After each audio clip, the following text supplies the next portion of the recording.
Volume 2, Book 1, Chapter 16, Underworlds.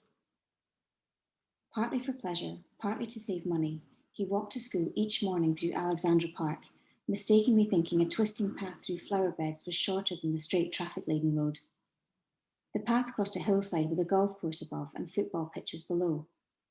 The sky was usually pallid neutral, and beyond the pitches a grey pragmatic light illuminated ridges of tenements and factories without obscuring or enriching them. Past the hill, a boating pond lay among hawthorn and chestnuts.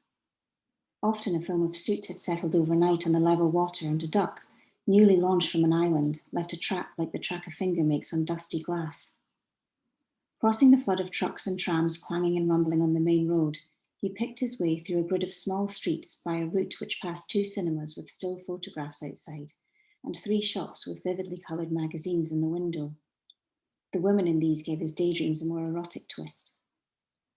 He had crossed the main road one morning and was descending a short street when Kate Caldwell came out of a close mouth in front of him and walked towards school, her school bag, a wartime gas mask container, bumping at her hip.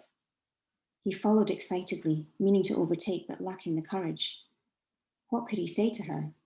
He imagined his stammering voice saying dull, awkward things about lessons and the weather, and could only imagine her saying conventional things in response.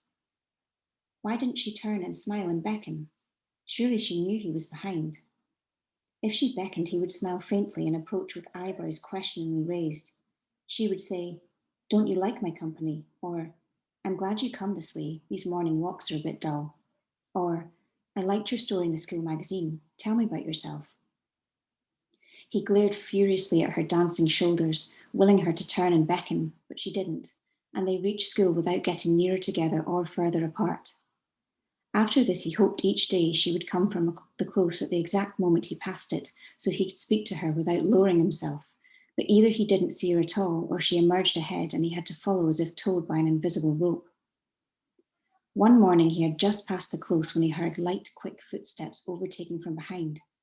A confusion of hope and distress hit him, and a nervous prickling in the skin of his face. Before the steps reached him, he abruptly crossed the road to the opposite pavement, defiance and self-pity mingling in a sense of tragic isolation. Then he saw pass him across the road, not the contemptuous dance of Kate Caldwell's shoulder blades, but a small, vigorous old lady with a shopping bag. He reached the playground feeling baffled and disappointed, and afterward went to school by a route which bothered him with fewer emotional complications. Doing well in some subjects, learning to do badly in others without offending the teachers, he came to accept school as a sort of bad weather, making only the conventional complaints.